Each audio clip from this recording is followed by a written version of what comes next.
بسم الله الرحمن الرحيم. معكم حمد الحميري، مدير إدارة البحوث والخدمات المعرفية بالأرشيف الوطني بوزارة شؤون الرئاسة.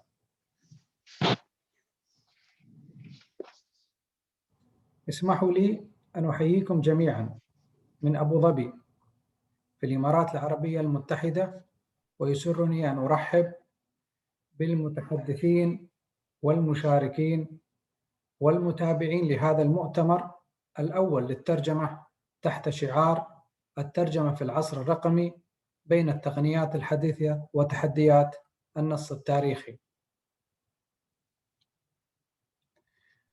أولاً دعوني أن أتقدم بالشكر الجزيل لجميع المشاركين في هذا المؤتمر الدولي الكبير الذين يمثلون جامعات الولايات المتحدة الأمريكية والجامعات الكندية وجامعات إيرلندا واسكتلندا البريطانية والجامعات الألمانية والأسبانية وجامعات سلوفينيا وجامعات أستراليا وكوريا الجنوبية وأذربيجان. علاوة على ذلك وفود جامعة الإمارات وجامعة السوربون والجامعات والمراكز البحثية المشاركة من المملكة العربية السعودية وعمان والكويت وجمهورية مصر العربية. وبهذه المناسبة اسمحوا لي أن أتقدم بخالص الشكر الجزيل لإدارة الأرشيف الوطني على تنظيمها لهذا المؤتمر، وعلى رأسها سعادة المدير العام والمدير التنفيذي للأرشيف الوطني، وكذلك لا ننسى شريكنا الإعلامي أبو ظبي للإعلام.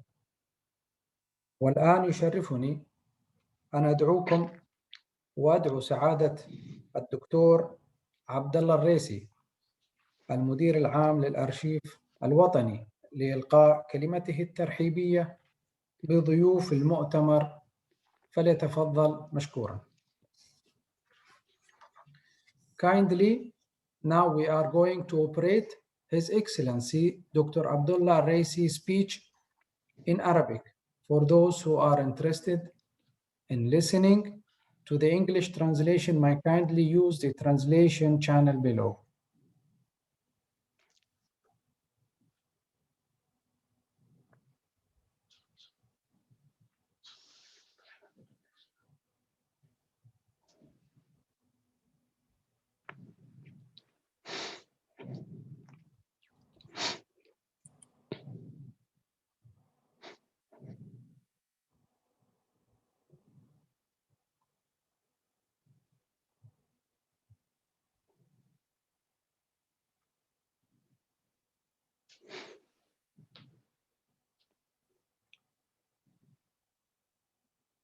نعم، يرجى تشغيل مادة سعادة الدكتور عبد الله الريسي وكلمته الترحيبية لطفاً.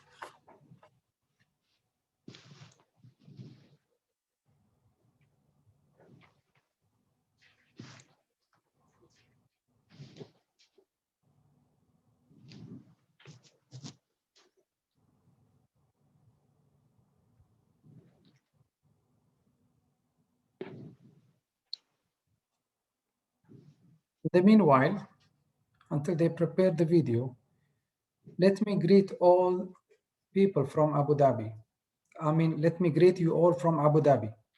And I'm pleased to welcome all respective speakers and participants and followers of the first National Archive Translation Conference under the title of Translation in the Digital Age Between Modern Technology and Challenges of Historical Text.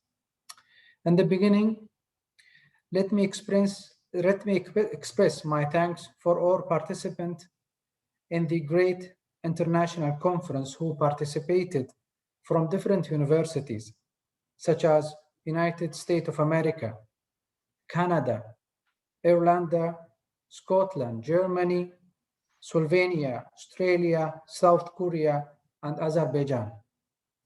In addition, the delegation from the UAE University, Sorbonne University, as well as universities and research centers in the Kingdom of Saudi Arabia, Oman, Kuwait, and the Arab Republic of Egypt.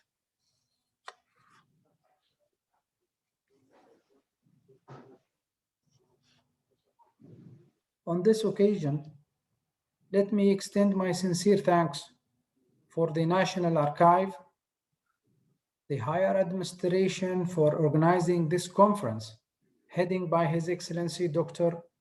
Abdullah Raisi and His Excellency, our Executive Director, Abdullah Majid Al-Ali. So if the video is not ready, we're gonna move to watch a short documentary movie about the National Archive. Okay, that's great. Now we can hear for His Excellency Director General Manager Abdullah Raisi for his speech. Please. بسم الله الرحمن الرحيم. السيدات والسادة المحاضرون والمشاركون في المؤتمر، السلام عليكم ورحمة الله وبركاته. يسعدني أن أرحب بكم جميعا. In the name of God, the most merciful and the most compassionate, ladies and gentlemen, speakers, distinguished guests, and the followers, the activities of the conference on the local, regional, and international communication platforms here in Abu Dhabi, the capital of the United Arab Emirates. I'm pleased to welcome you all to the first international translation conference of the National Archives under the title Translation in the Digital Age, Modern Technologies and Challenges of Historical Text. It is a great pleasure to welcome all participants to international conference more than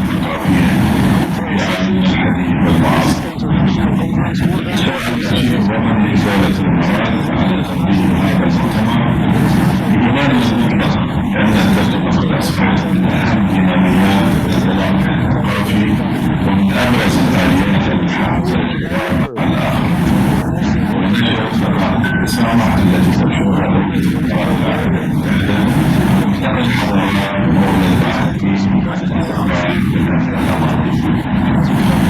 مدار 3 أيام من المناقشات المتواصلة استوعب المؤتمر مراحل متعددة مثل الترجمة الآلية، الذكاء الاصطناعي، وآليات العلماء وقراءة الترجمة في العصر الرقمي واستغلال الترجمة والآلات القديمة واستبدأ الكلمات اللغوية في المحفوظات والتوظيفية خلال الترجمة الرقمية والترجمة السردية والتاريخ الشفوي والترجمة الوطنية وحوار الحضارات وغيرها من المراحل الرقمية.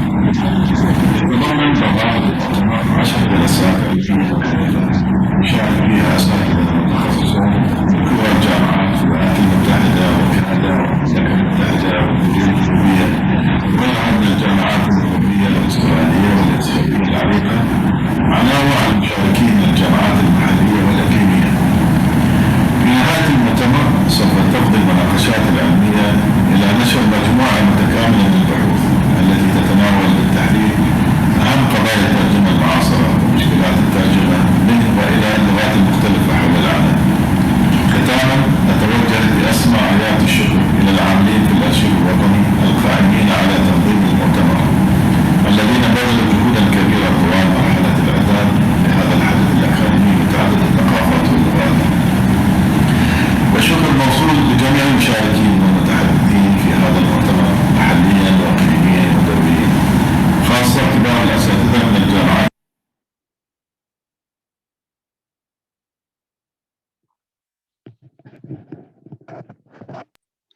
نشكر سعادة الدكتور عبد الله الريسي على كلمته الترحيبية، واسمحوا لنا بعدم وضوح الصوت في هذا الفيديو، ولا ندعوكم لمشاهدة فيلم وثائقي قصير عن الأرشيف الوطني. Let me express my great thanks for His Excellency Dr. Abdullah Raisi, and would like to apologize for the sound. And now I'm inviting you to watch a short documentary video about the National Archive.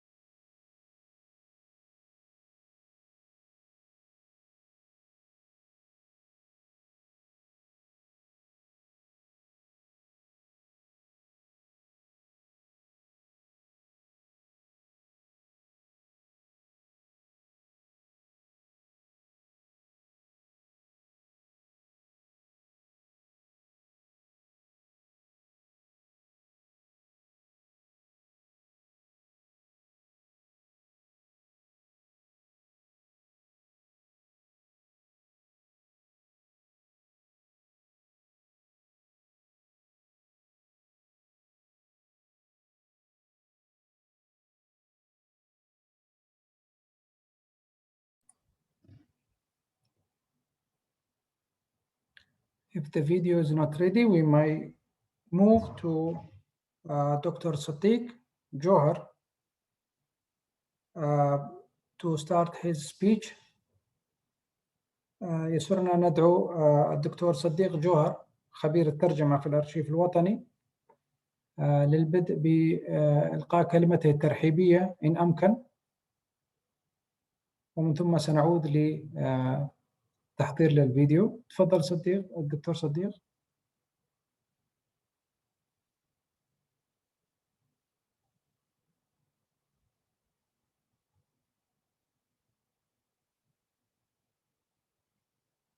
It's ready, wait.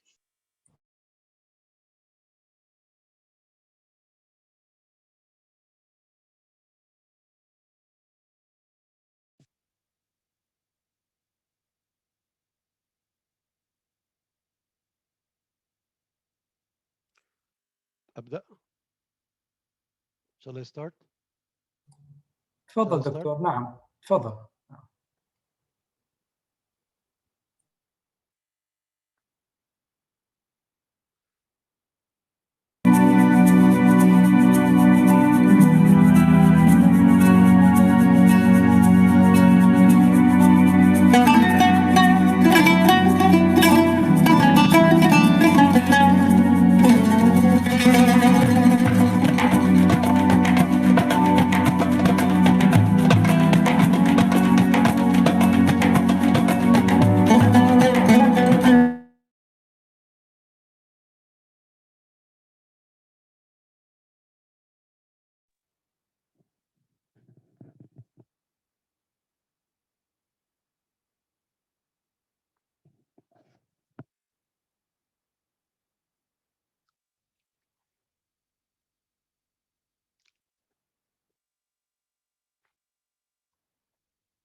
Good morning, everybody, and welcome to the National Archives Translation Conference. This is the keynote speech of the conference under the title Translation and the Preservation of the Nation's Memory, the National Archives Project Translations as a Model.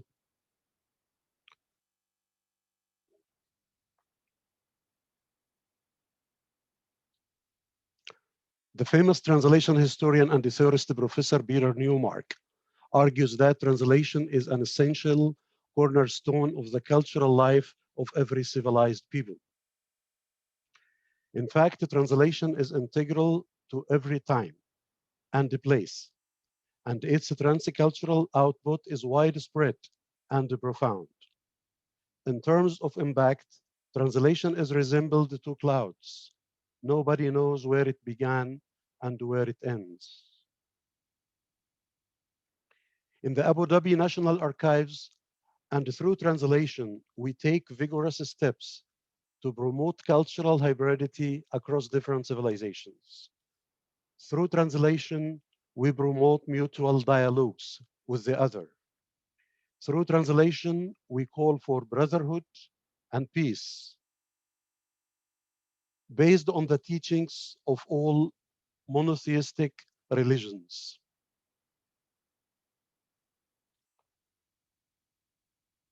In the National Archives and on the initiative of the higher administration, we established the National Archives Translations Project, whereby we translate relentlessly and frequently into various languages due to the importance of translation in the global cultural movement during the new millennium. In the National Archives Translation Division, we mainly translate history in order to preserve the memory of our nation. We give priority to historical translations because history is part of real-life contexts and is capable of bringing about a change compared to fantasy books based on imagination and divergent from reality. Moreover, in the National Archives, we translate for the sake of possessing knowledge. We translate in order to deploy enlightening ideas and to confront thoughts of darkness. We translate in order to preserve our long-standing legacies. We translate in order to spread multilingualism and the cultural diversity. We translate in order to introduce the world to our past and the present glories. We translate in order to enrich the human heritage locally, regionally, and internationally. We translate in order to inform the world of our history and the cultural achievements. We translate in order to disseminate the culture of tolerance. We translate in order to push our development process forward. We translate for more than 1,000 reasons. We translate because we entered the era of translation hegemony. The era of translation hegemony and circulation in a world overwhelmed with crowded ideas and similar multiple innovations. A world in which chauvinism faded away and information becomes universal.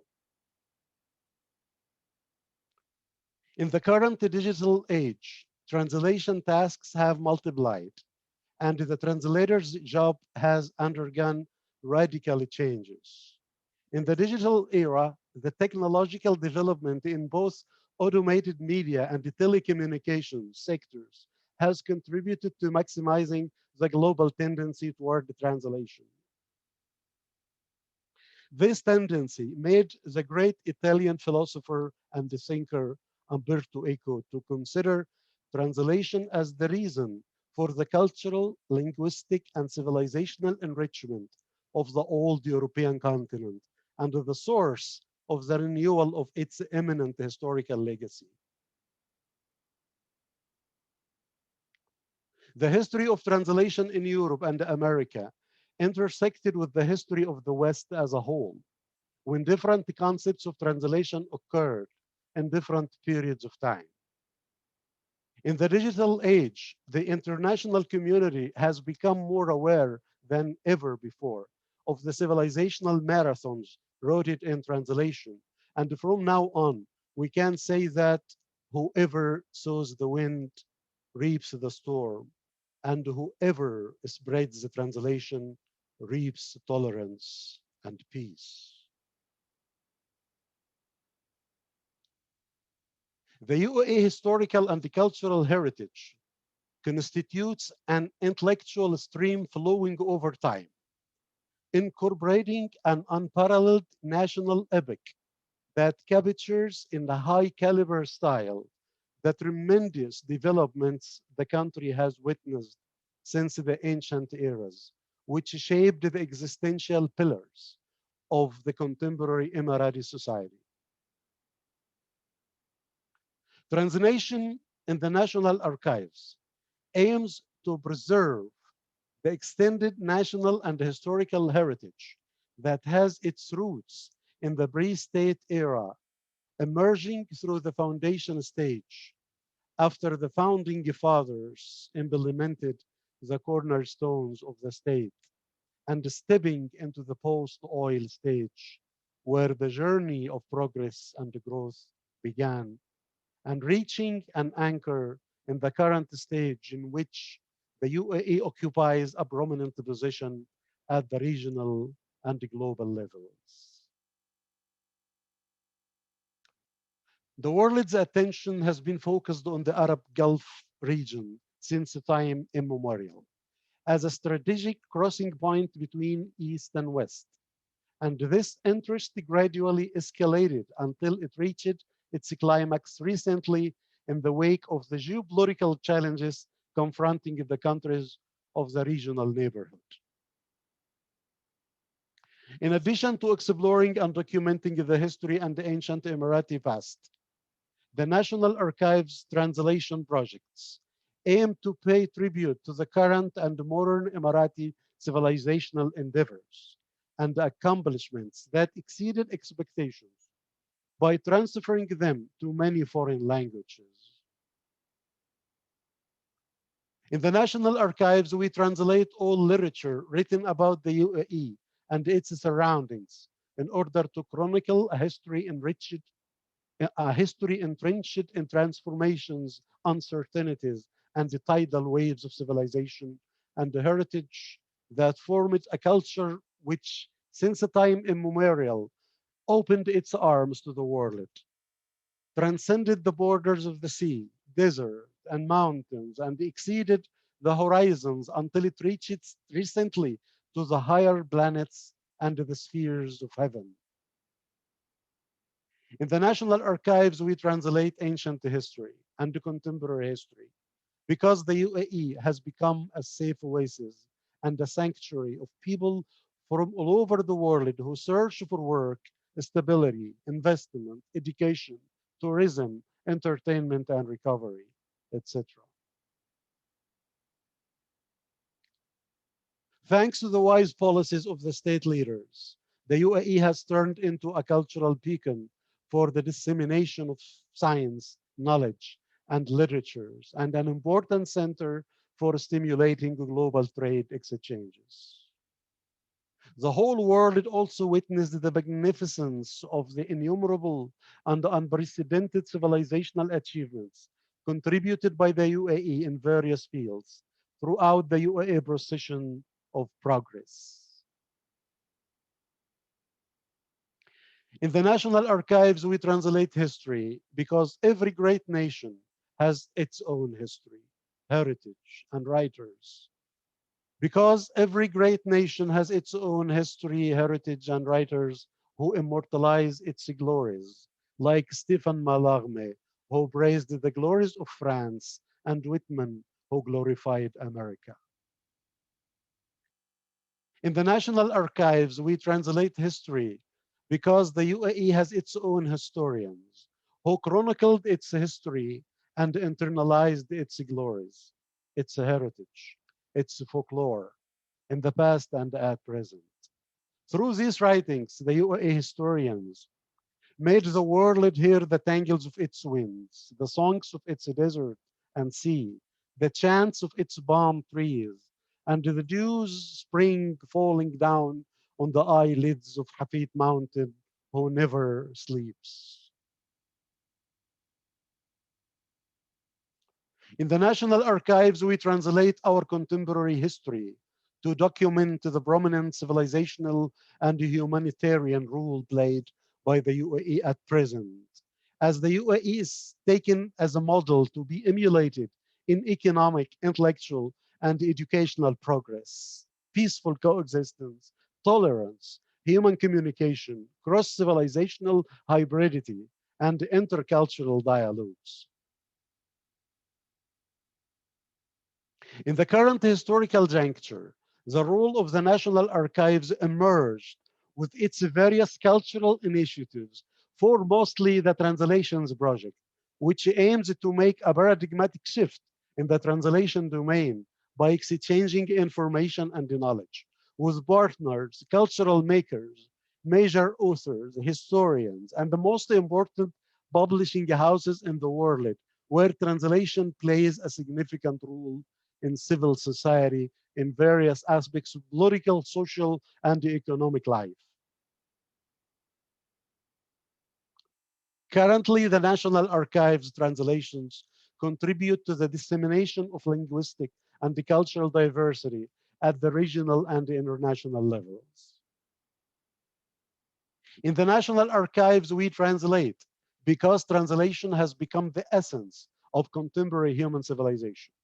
Furthermore, translation is unequivocally considered in many regions of the world as an essential gateway to scientific, economic, and technical progress and development. There is no doubt that translation constitutes the vital nerve capable of effecting essential communication between peoples in hostilities and bridging the gaps between conflicting nations. The Arabs in the early Abbasid era were aware that they achieved enormous advancements in the spiritual arena, but their knowledge about the spiritual fields was not sufficient to convince the other of what they possessed. Thus, they turned to translating the Greek and Roman history books and the philosophical theories of Plato and Aristotle.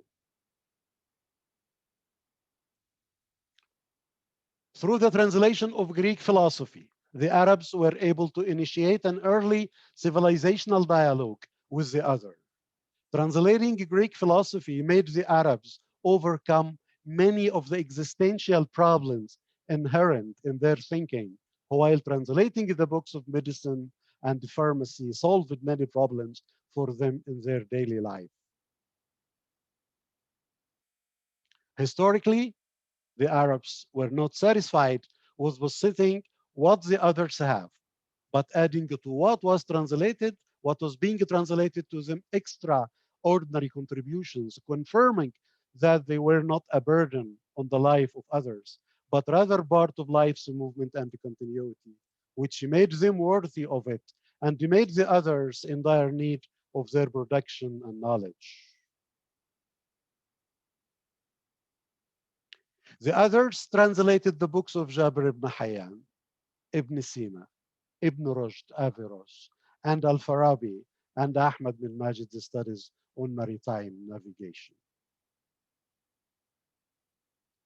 We translate books, but we expect from the translated books to speak to humans rather than to provide partial specialized knowledge, because the Arab reader wants to communicate with the others. And at the same time, he doesn't want more confusion and complexity in this communication. Here lies the truth. The value of translation is not contingent upon the propaganda and the media boasting of publishing houses or other parties concerned with translation of the huge numbers of books they translate or publish. But the issue is based on the extent to which the Arab mind needs what is translated. Flooding our markets with translated books and overcrowding our periodicals with translated articles will bear fruit in a negative way unless we realize the importance of selecting what we translate from the culture of the others. Translation into Arabic is not the only path to intercultural dialogue. This kind of translation is presented to the self on behalf of the other, and not to the other on behalf of the self. No doubt, this kind of translation strengthens within us the need to integrate with the Western other, to meet our needs while turning a blind eye to a long history of Western offenses to the East.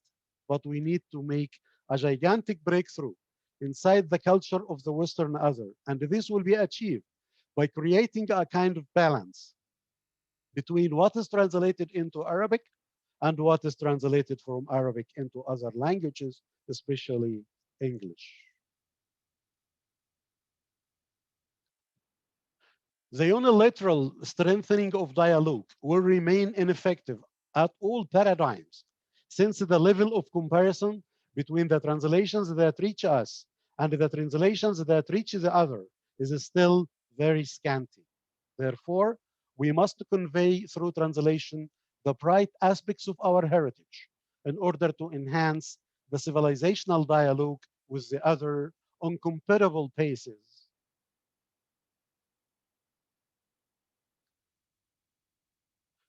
The current absence of coordination among Arab translators due to the absence of a bibliographic base handled by an official party via the internet will lead to the loss and the dispersion of efforts. Currently, there are multiple translations of the same books and a mess of terminology, which will generate problems whose solutions are complicated and far-fetched. The strategy of establishing a dialogue with the West based on translation cannot be very effective unless it is combined with other factors, including setting up bibliographic database of valuable literature in Arabic language or what has been translated from Arabic into other languages. This should be done so that the Arab reader feels that in his dialogue with the other, she stands on solid ground. The Arab reader needs to feel that she leans on a great legacy of heritage and traditions, which deserves glorification and honor. The Arab reader needs to take pride in his history and civilization and promote them in the cultural territories of the other. On this level, and in support of the translation movement at the local, regional, and international levels, and upon the initiative of the National Archives Higher Administration, this international conference was organized with the support and the participation of a galaxy of the high-caliber translation specialists and a number of senior researchers from several prestigious universities around the world. This flagship conference, hosted by the National Archives, is considered a pioneering research platform in various fields of translation and constitutes a significant avenue for presenting the latest studies and research in various fields of translation. The conference is divided into several specialized sessions that discuss a number of themes and related topics inherent in several translation issues and data and debates through a group of academic studies and research papers.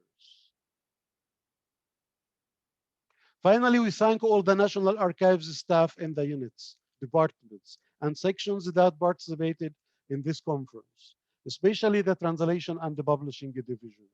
We also thank our Abu Dhabi media partner and the researchers, translators, and distinguished professors contributing to the conference sessions from inside and outside the UAE.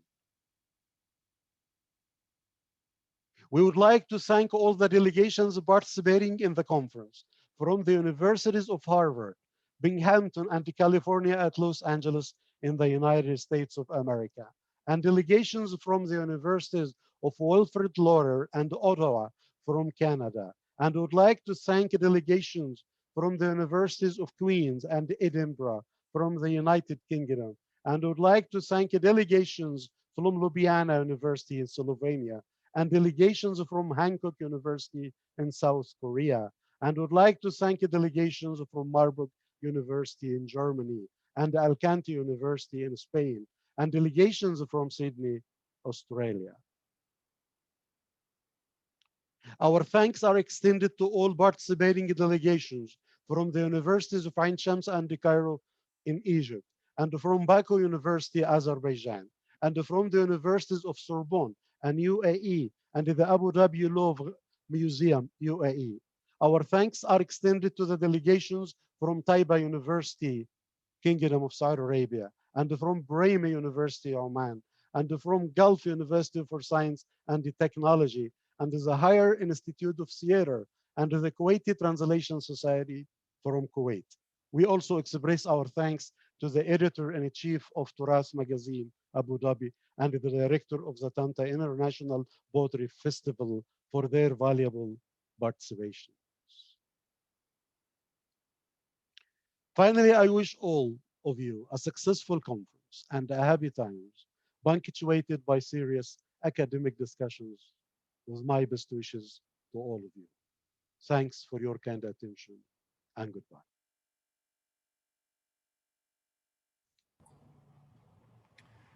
Thank you, Sadiq, Doctor, for your keynotes. And I would like to also welcoming again all our participants. نشكر الدكتور صديق جوهر على المداخلة والكلمة الافتتاحية لهذه الجلسة الافتتاحية. الآن دعوني أن نعرض فيلم تعريفي للأرشيف الوطني، ومن بعدها سوف نقوم بأخذ استراحة إلى الساعة 1:30 بتوقيت الإمارات، وذلك ليتناسب مع زملائنا المشاركين في الولايات المتحدة الأمريكية وكندا. Now let me share with you the short documentary movie, and then after that we're moving to a break until 1:30 Abu Dhabi time to be suitable for our participants in the United States and Canada and the other universities. So be there, stay with us, and wish you a pleasant watching this movie. Please, can we start the movie and see you in 1:30 Abu Dhabi time.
Arab Emirates has a vivid history, full of glories, victories, and determination of its people.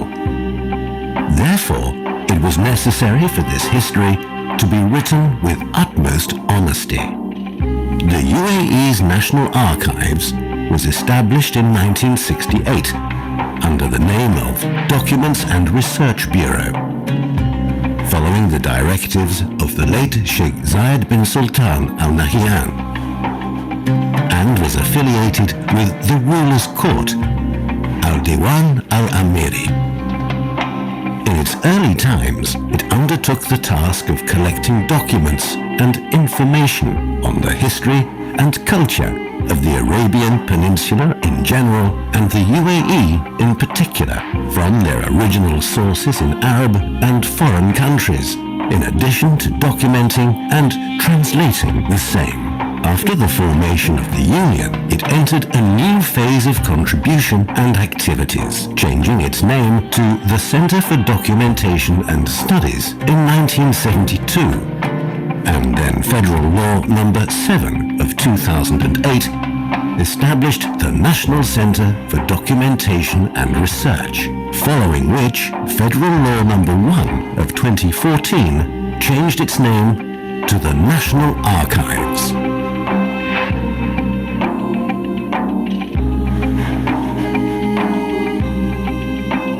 Over 50 years of hard work and conducting research into the folds and mysteries of history on all issues relating to the UAE, the National Archives has been able to occupy a remarkable position among similar Middle East and global institutions. Now, its studies are considered references for research on the history of the Arabian Gulf and the UAE. The National Archives became a new milestone in the UAE and a cultural landmark in the Arabian Gulf as being the oldest cultural institution in the UAE and the largest documentation center in the Gulf region. The National Archives has not confined its work to preserving only the history of the UAE and the past achievements of its men, but has worked hard to deliver honest history to future generations. The National Archives held and participated in regional and international seminars and conferences, and organized UAE-related exhibitions in the UAE and abroad. It has issued many books and publications that have become the first reliable source for Arab intellectuals and researchers. The National Archives have added a page to the history of the UAE, which it preserves and safeguards.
Assalamu alaikum wa rahmatullahi wa barakatuh.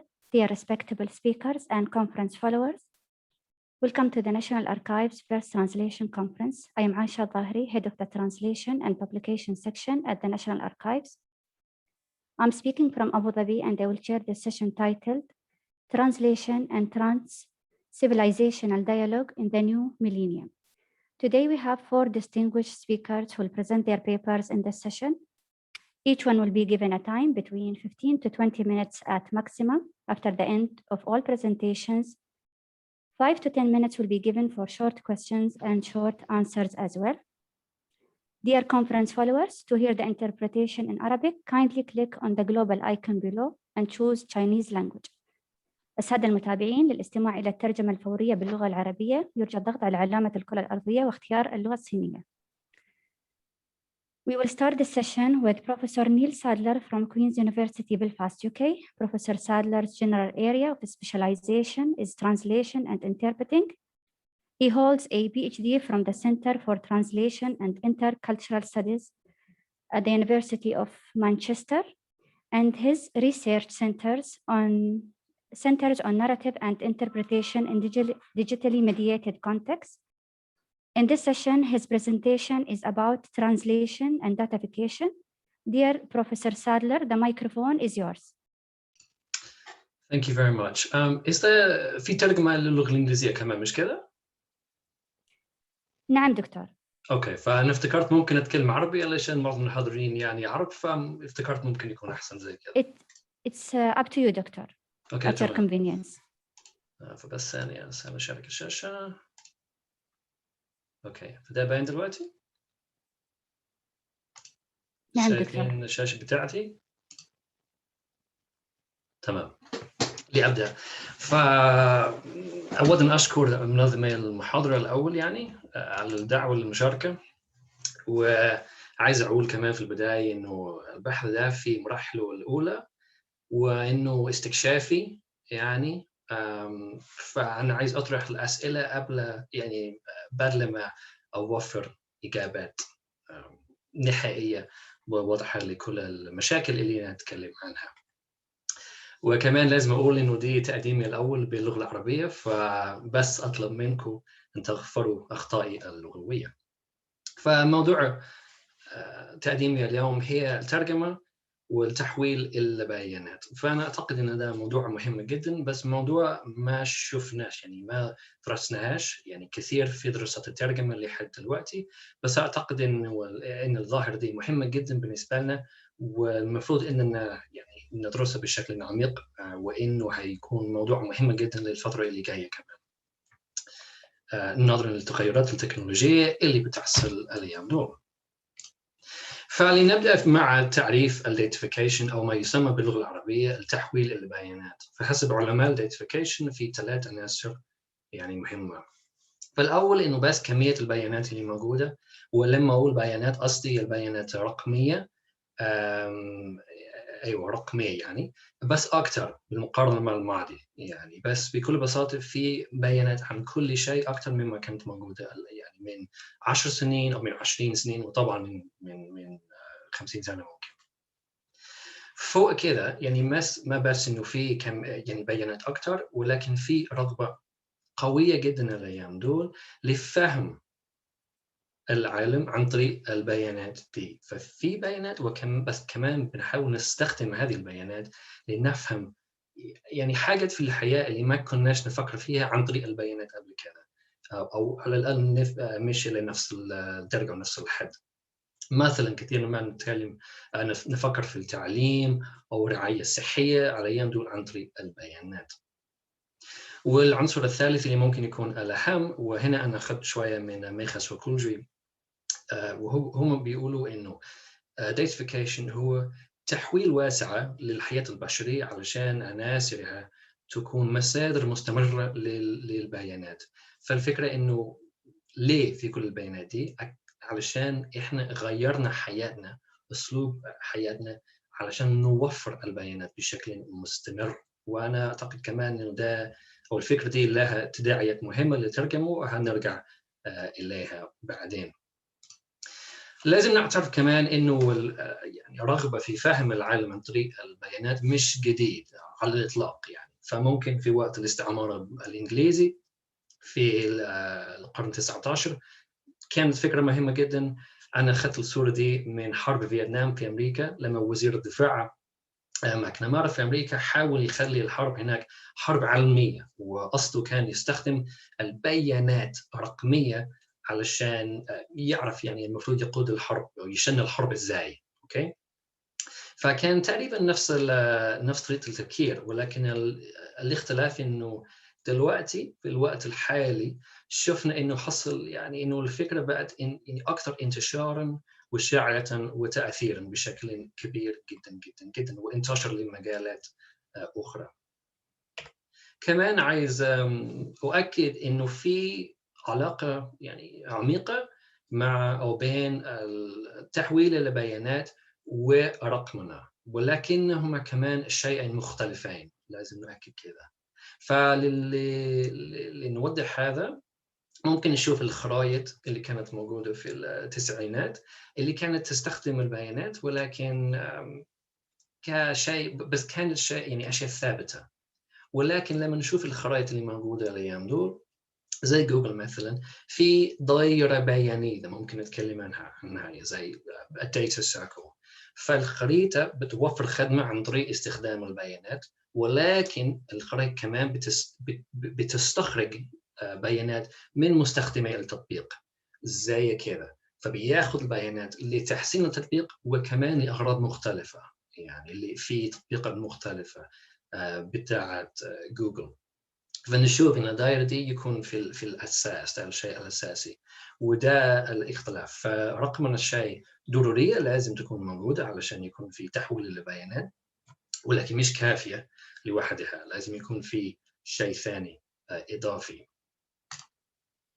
كمان لازم نتأكد إنه في جانب رأسمالي قوي جدا جدا جدا فيما يخص التحويل البيانات. فشفنا التغيير ده متعلق بشكل عميق مع تصرفات الشركات الكبيرة، وبشكل خاص الشركات الأمريكية في كاليفورنيا، يعني شركات البيانية يعني الداتا كومبانيز. فما بس بيستخرجوا البيانات، ولكن يستخدموا البيانات لأغراض رأسمالية، لكسب الأرباح، لكسب المال يعني بأشكال مختلفة. وهذا مهم كمان فيما يخص الترجمة. فلما نفكر في دور البيانات والتحويل البيانات في الترجمة، نشوف إن كل العناصر دي موجودة يعني وبشكل قوي. فلنبدأ مع القول إنه بكل بساطة في بيانات أكثر كتير فيما يخص الترجمة من اللي كانت موجود من كام سنة حتى. فمثلا في التسعينات كان في مشروع في جامعة مانشستر في إنجلترا The Corpus of Translated English، أو متن اللغة الإنجليزية المترجمة. أوكي، علشان يشوفوا الاختلافات ما بين اللغة المترجمة واللغة غير المترجمة. هم على مدار سنين، ممكن 5 سنين، ومع جهد وتعب كبير جدا جدا جدا، جمعوا 10 ملايين كلمة علشان يحطوا في المتن. من شهر تقريبا أنا شفت مقالة على الموقع الإلكتروني لشركة ترجمة اللي عملوا بحث بسيط، يعني سريع، بس علشان يعني يشوفوا يعني الامتيازات أو الجوانب الأحسن للخدمة اللي الشركة توفرها. وهم جمعوا 500 مليون كلمة زي كذا في 5 دقائق. فده الفرق، إنه البيانات الرقمية موجودة دلوقتي بشكل كبير جدا جدا جدا.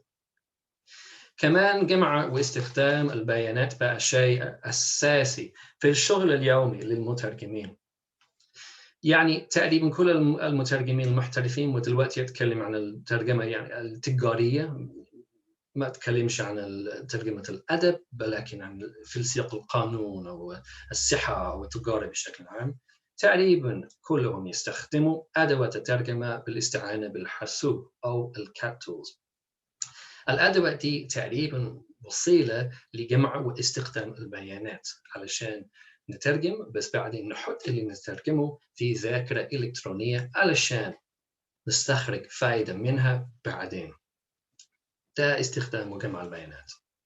كمان ده مرتبط به ومتعلق به، بس مش ممكن نختزله فيه، الرقمنة. إنه كان لازم يكون في رقم علشان يكون في الأدوات دي، ولكن الدائرة البيانية اللي نشوف فيها اللي تقريبا زي الدائرة اللي شفنا مع جوجل، ده شيء مختلفة، مش نتيجة ضرورية ولكن اختيارية. يعني بعض الشركات شافت إنه كان في فرصة وانتهزوا يعني هذه الفرصة.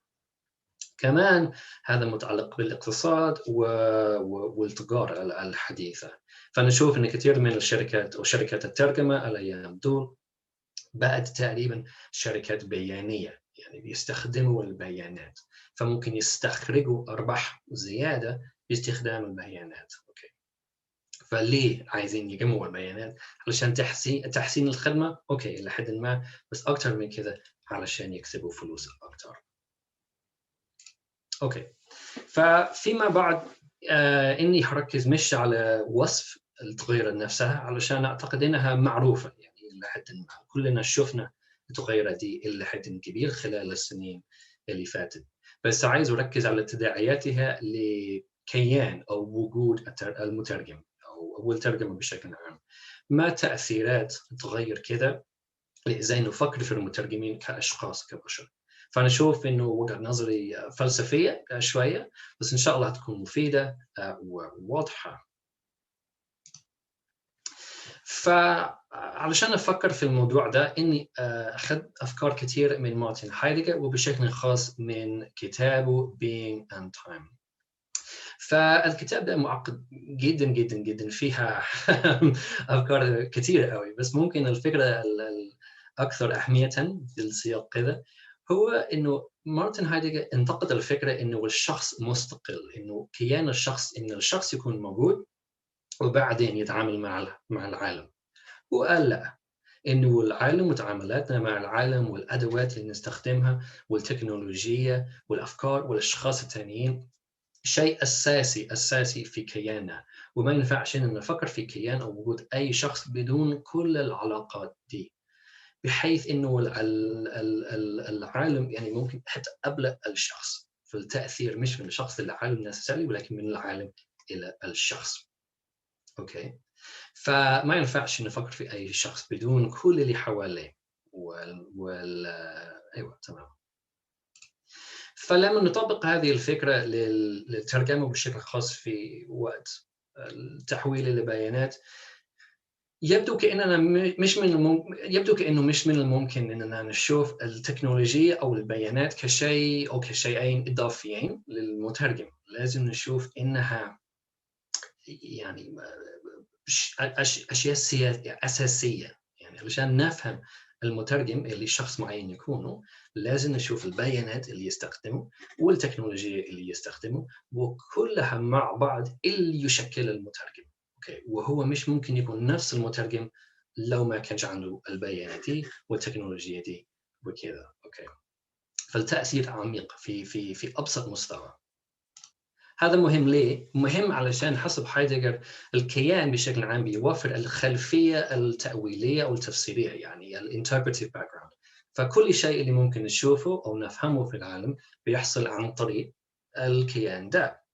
فمثلا نشوف إنه البيانات اللي عندنا كمترجمين يؤثر على تفسيرنا لأشياء مختلفة. مثلا لو مهما ترجمة تبدو سهلة ولا صعبة، مثلا أنا عندي معرفة لغوية ممتازة في سياق القانون، بس ما عنديش بيانات كثير في ذاكرتي، فأنا أقول أوكي لغويا المهمة دي مش صعبة، ولكن ما عنديش البيانات اللي هتساعدني، فأنا شايف إن المهمة دي صعبة. أوكي زي كذا.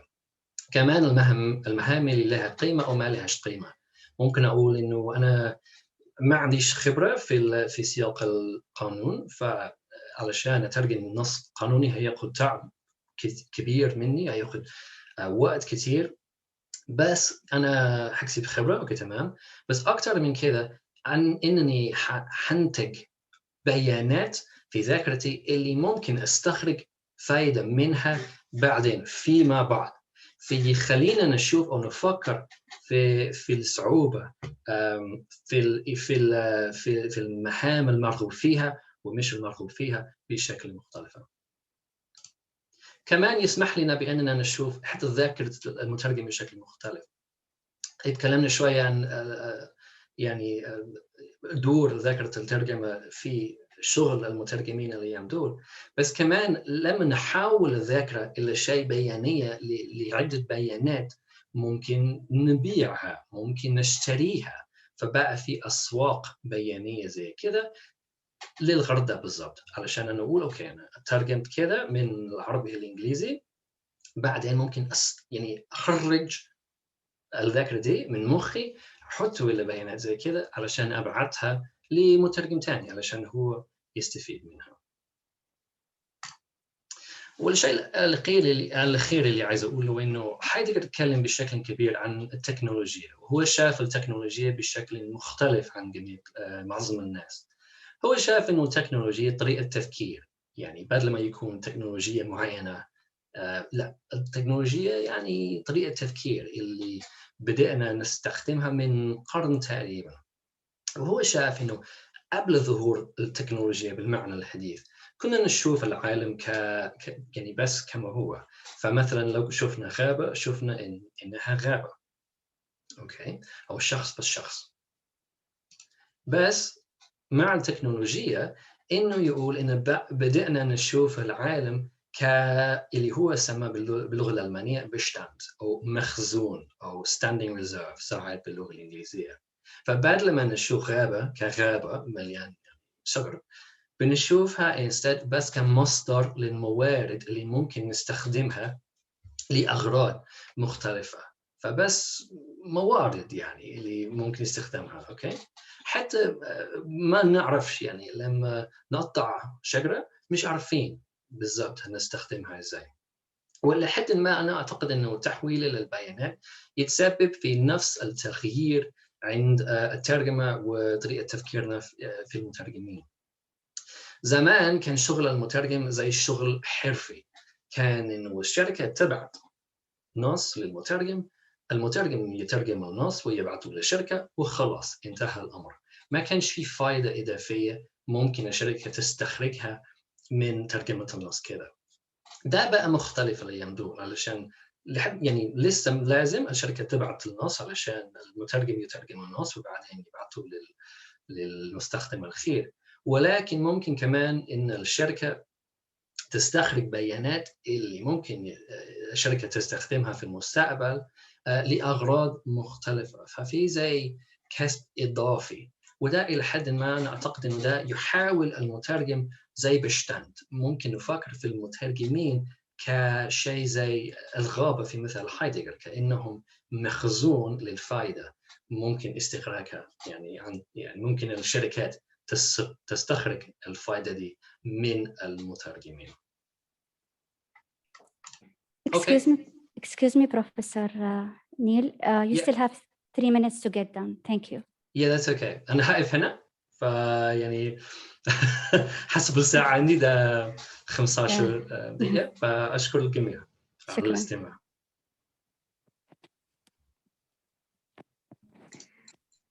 I would like to thank Professor Sadler for his insightful research and commitment to presentation time. Now let me invite our second speaker, Professor Karl Scientis from the University of Harvard, USA, to present his paper titled Translation for Global Cooperation. Professor Karl is the Alexander and Victoria Willey Professor of Landscape Architecture and Planning Emeritus at Harvard Graduate School of Design, and Honorary Professor at the Center for Advanced Spatial Analysis, University College London. Professor Karl has been honored as one of Harvard University's outstanding teachers. He is a principal author of Alternative Futures for Changing Landscapes and author of a framework for Geo-Design. Dear Professor Karl, kindly start your presentation. Thank you very much, and thank you for inviting me. I'm not a translator. I'm an author and teacher whose work is being used in most of the countries of the world. And I face, with my colleagues, enormous problems of translation. But the problem that we're interested in is how will the world react to climate change and demographic change in the next 1 or 2 generations? And we call our work Geo-Design, which is itself an invented word. What it means is that we end up having to change geography by design, by intentional change. In 2018, I and two colleagues decided that we would need to coordinate a global approach, each party of which operates potentially in a different language, to how to coordinate the many local and regional studies that eventually have to cooperatively collaborate at the global level, and to do this actually very rapidly.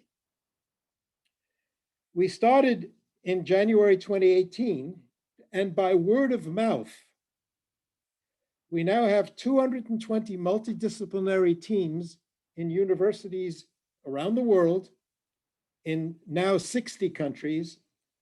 And in the last 2.5, 3 years, we've completed 130 local, regional, and in some cases, national studies of how reaction to global climatic and demographic change might occur. The scope of the problem is enormous. This is a map of global land use change between 1960 and 2020. I began my teaching at MIT in America in 1960 as a graduate student. And this is a forecast from the National Academy of Sciences of the United States of human climate niche suitability. In other words, the red areas will have a major decline in water supply and agricultural productivity. The green areas will improve between now and the year 2070. And if this is true, and it comes out to be true, and I believe it's likely to be true, that about 1.5 billion people will have to seriously consider moving from the red areas to the green areas. And this is an enormous design problem caused globally, but resolved locally. This relationship between global issues and local issues inevitably requires collaboration, negotiation, and translation. On the left side, the sciences, which study the existing conditions, the past conditions, and possibly future projected conditions, speak different languages among themselves. On the right-hand side, the local people, ordinary people, and their governments don't necessarily agree on what should happen. And they speak different languages across borders, inside countries, inside cities. The sciences do very well at the global level, but do very poorly at the local level.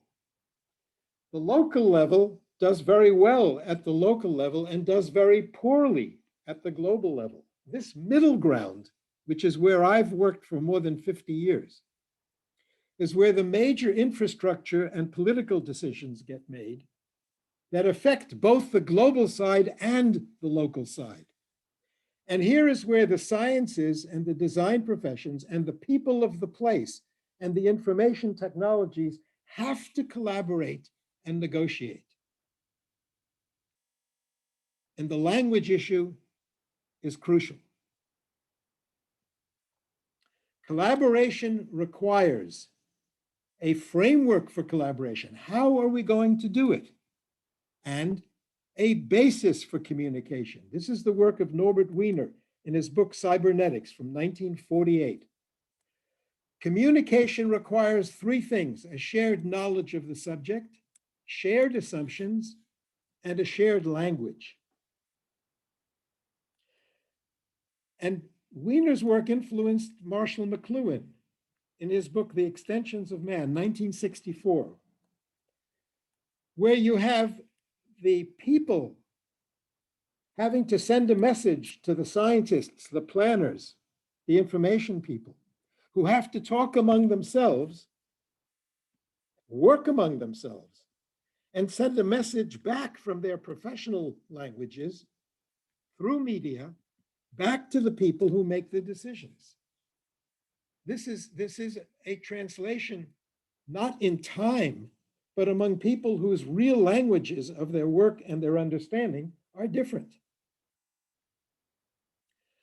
I've written a book based on this process of collaboration among different people with different ideas, different languages. It's called A Framework for Geo-Design. It's been translated into many languages. I'll focus on two of them, Arabic and Chinese, both languages which I have no knowledge of.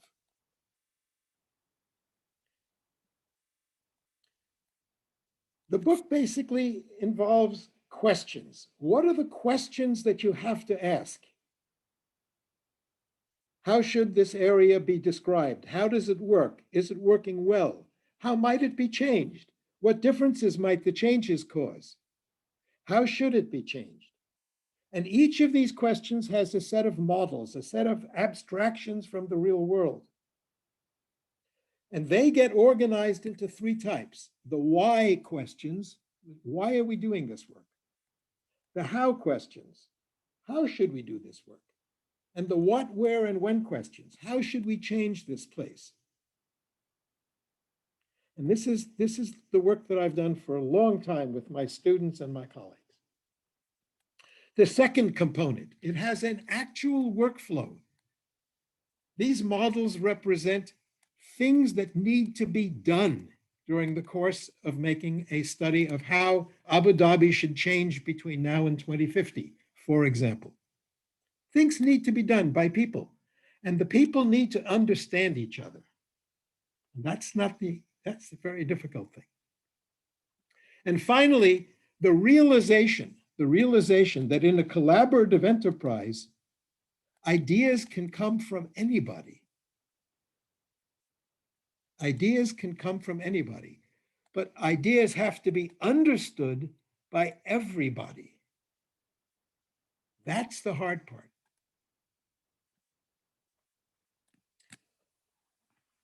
Professor Naima Al-Hassani from UAEU is a colleague who translated my book into Arabic. Let me tell a story about the translation into Arabic. She took on the job voluntarily because she's interested as the head of the sustainability department at the university. She knows the work that I've done in the past. I've taught at the UAE University. And she said, I'm going to translate your book.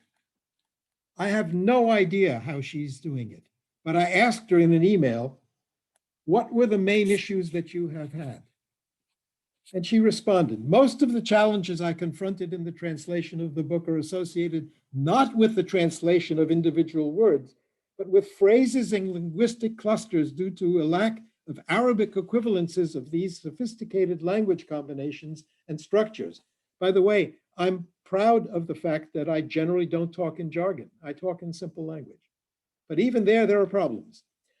They seem simple and accessible in English, but differences between English and Arabic language systems make it difficult to render these language combinations into Arabic text understandable by the average reader. Therefore, I had to search for new structures to be used in Arabic for the first time. These borrowed structures enrich the Arabic language, at least I hope so. Naima Al-Hassani.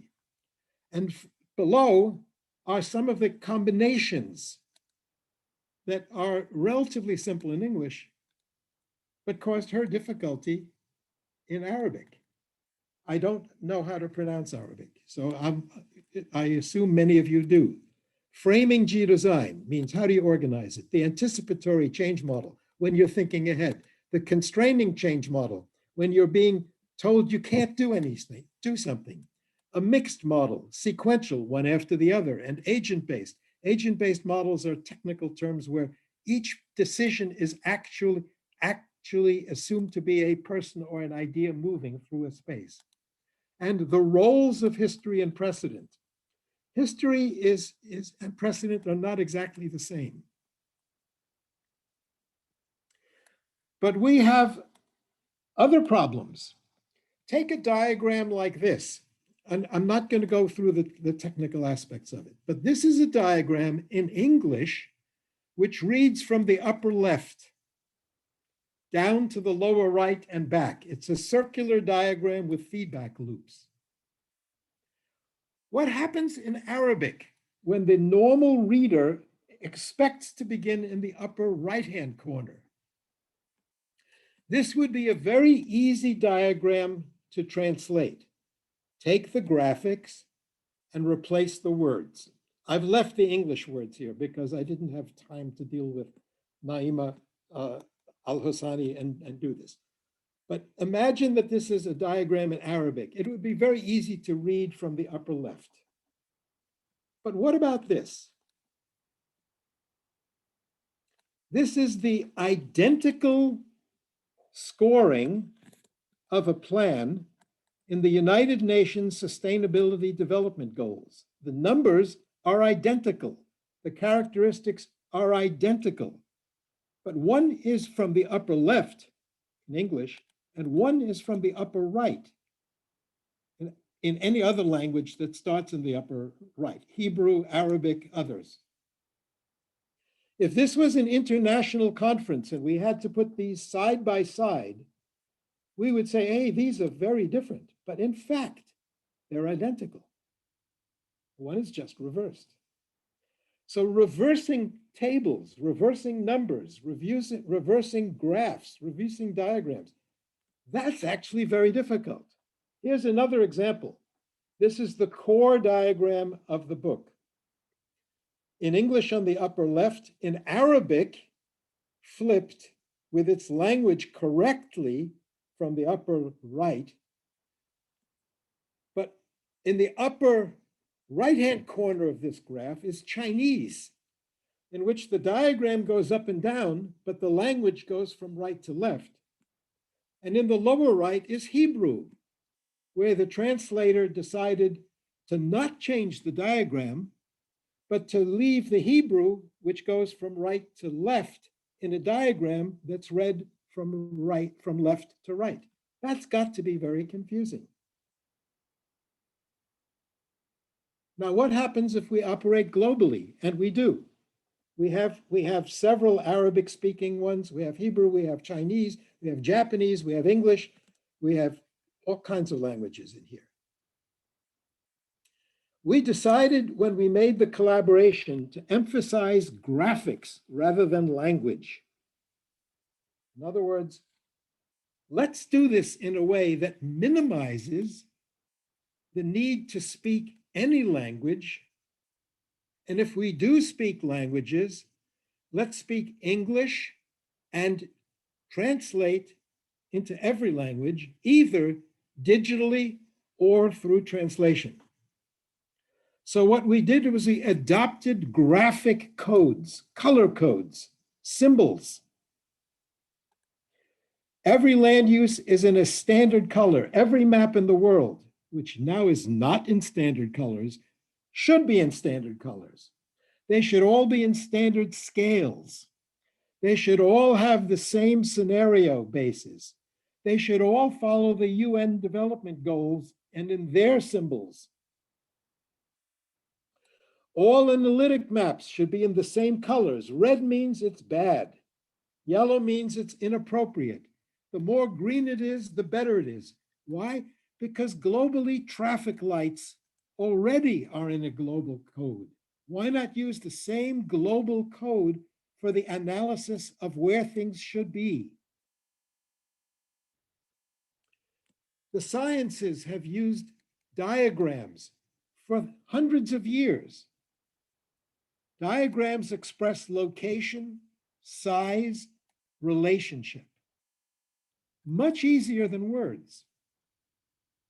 The design professions have used diagrams for hundreds of years for location, for size, for relationship. And so we're using diagrams as a universal language.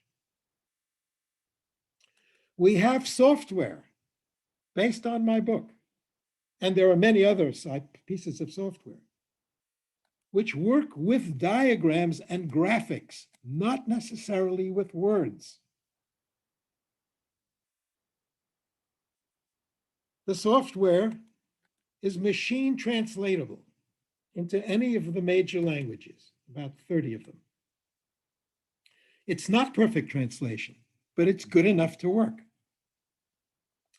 So, for example, when I taught at the University of the United Arab Emirates in Naeem al-Hassani's class, we decided to do a study of the growth of Al-Ain between 2020 and 2050. And her students in 2 days learned software, made about 150 diagrams of policies and projects, recognizing the plan for Al-Ain for 2030, but thinking till the year 2050, and said to themselves, what would happen if Al-Ain doubled in its urban size?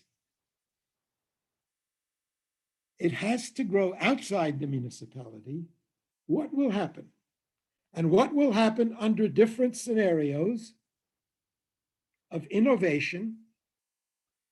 And how is that influencing the United Nations sustainability goals? And they did this all in 2 days, working about 10 hours a day. They presented it in English at the International Congress, where their study could be directly compared with the London Growth Study and the Sao Paulo study and 50 others, because they're in exactly the same graphic language. And when we published the first 50 studies, it was very, very clear that no set of global policies or projects will be workable, and that regional and local variations will dominate decision-making, but systematically. As a result, we're now teaching faculty members, I am, teaching faculty members globally how to do this work in English. But when they meet their students, many of whom speak English, most of whom are bilingual at least, the aim is to have translatable guidance in terms of YouTube videos, books, diagrams, and case studies. And frankly, that's the only way that the globe will come together in the next 20 to 30 years to solve these problems. And frankly, we need 100,000 people who are educated to work across professions, across sciences, and collaboratively, not as specialists, but as educated generalists. And translation is the key to this process. Thank you very much.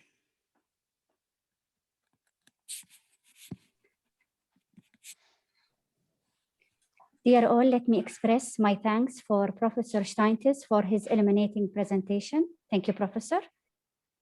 Let me now invite our third speaker, Dr. Leslie Tramontini from the University of Philipps-Marburg, Germany, to present her paper titled Poetry is What Gets Lost in Translation on the Pitfalls and Challenges Faced when Translating Arabic Poetry. Dr. Tramontini teaches modern Arabic literature at the University of Freiburg, Germany. She is the Executive Director Coordinator of the Center for Near and Middle Eastern Studies, Philipps University, Marburg. She is also an official translator and interpreter, Arabic, German, and vice versa. Dear Dr. Leslie, the microphone is yours. Thank you. Can you hear me? Yes. شكرا لكم جميعا. هل تسمعونني الآن؟ Sorry?